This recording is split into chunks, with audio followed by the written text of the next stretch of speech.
tous, vous êtes bien sur On Parle TV pour votre numéro de On Parle Média. Alors Estelle, de quoi allons-nous parler aujourd'hui? On va parler du film Coco, de la mort de Chuck Berry, de la nouvelle série Shades of Blue, du grand débat de TF1, des 25 ans de Disney et d'un groupe local. Tout ça pour une seule émission? Et oui. Eh bien, on se retrouve tout de suite.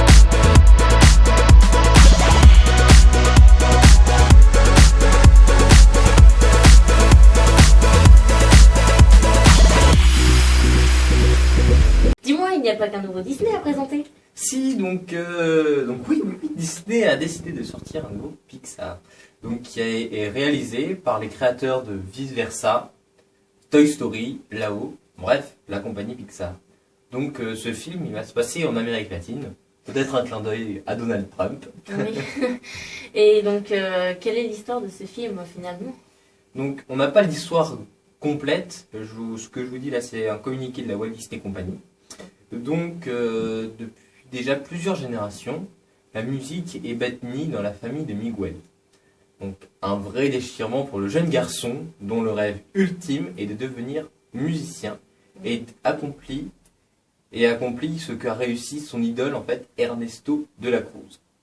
Donc il est bien décidé à prouver son talent et par un étrange concours de circonstances, vous allez voir, il va se retrouver dans un endroit aussi étonnant que coloré, le pays des morts, donc en référence à la fête del Muerto qui se passe au Mexique.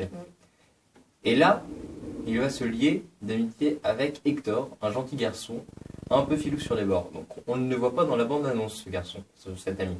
Vous allez voir, on va juste voir un chien, c'est tout. Ensemble, ils vont accomplir un voyage extraordinaire qui leur révélera la véritable histoire qui se cache derrière celle de la famille de Miguel. Moi, j'ai hâte de voir ce film. Moi aussi. À mon avis, ça va être très coloré, vraiment très bien fini. C'est un Disney, donc comme d'habitude, à mon avis, on va avoir quelque chose de très joli. Et on ne vous parle pas aujourd'hui de La Belle et la Bête, parce qu'on n'est pas encore allé le voir. Donc on attend d'aller le voir pour vous faire la critique de ce film. Voilà.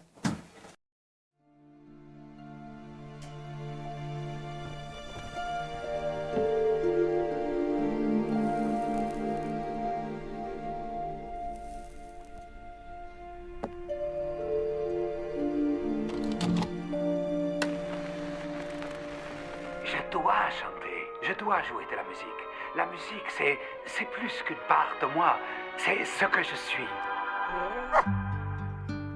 Quand la vie se fait triste, je prends ma guitare. Je laisse à chacun le droit d'écouter sa raison. Mais moi, je n'écoute que mon cœur. Avez-vous déjà eu ce sentiment étrange qu'une chanson était faite spécialement pour vous? D'un regard effacé toutes les douleurs du passé. Les rêves s'envolent et reviennent encore plus forts et plus beaux.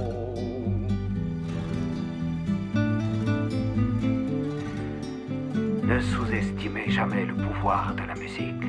Cet avenir, personne ne pouvait me l'offrir. C'était à moi d'atteindre ce rêve, de m'y accrocher de toutes mes forces Et de le réaliser.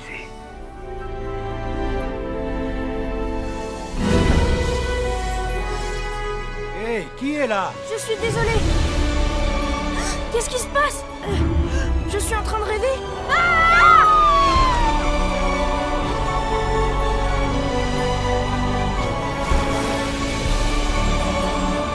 Dante, attends-moi! Dante! Dante! Tu dois rester avec moi, mon chien. Je ne sais pas où on est. Alors c'est pas un rêve. Vous êtes vraiment tous là.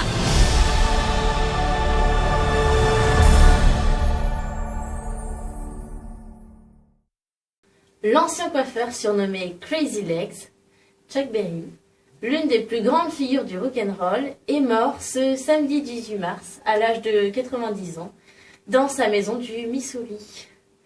En 1955, il enregistrait déjà sa première chanson et réalisé son premier succès.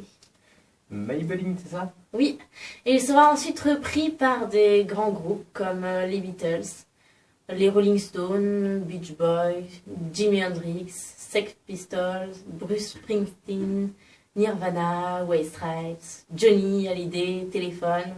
Allez, t'y es presque. Oui, enfin comme vous l'aurez compris, la liste est longue. Donc, et son influence, bien sûr, a été majeure. Oui, et après plusieurs années de prison, il enregistre en 1972 My Ding-a-Ling, puis Johnny B. Good, un morceau qui a été qualifié fondateur du genre et qui renforce ainsi sa célébrité. Le père du rock'n'roll. Oui, et donc il multiplie alors les tournées et devient un véritable héros pour les milieux de jeunes qui l'écoutent. Le 18 octobre dernier, lors de son 90e anniversaire, il avait annoncé la sortie d'un nouvel album studio pour 2017. Il était intitulé Chuck, c'est ça? Oui, et dédié à sa femme, Temeta Berry, qui partageait sa vie depuis près de 70 ans. Et donc, du coup, il vient quoi cet album? Eh bien, il va être édité en 2017 et ce sera un hommage à Chuck Berry. Comme il avait prévu. Oui, on vous laisse regarder un petit diaporama de Chuck Berry. Et de sa vie. Voilà.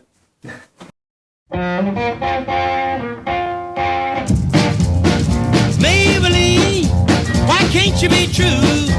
Oh, Maybelline, why can't you be true? You done started doing the things you used to do. As I was motivating over the hill, I saw Maybelline in a coupe de ville. A Cadillac rolling on an open road, nothing out run my...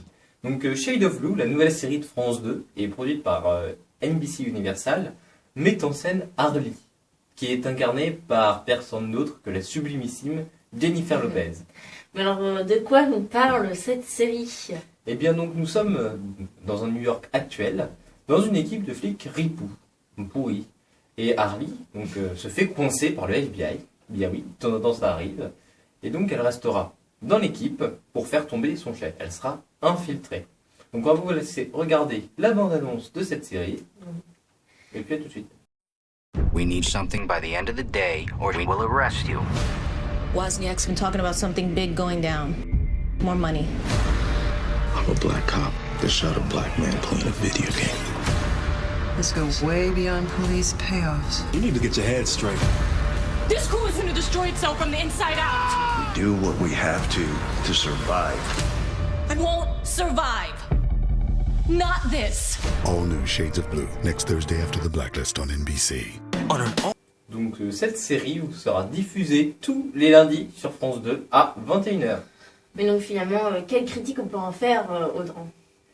Eh bien, cette série, elle va vraiment changer des autres dans la manière où, ici, les flics ne sont plus les flics qui courent après des criminels, mais là, c'est le FBI qui court après d'autres policiers. C'est quand même un peu comique. Oui.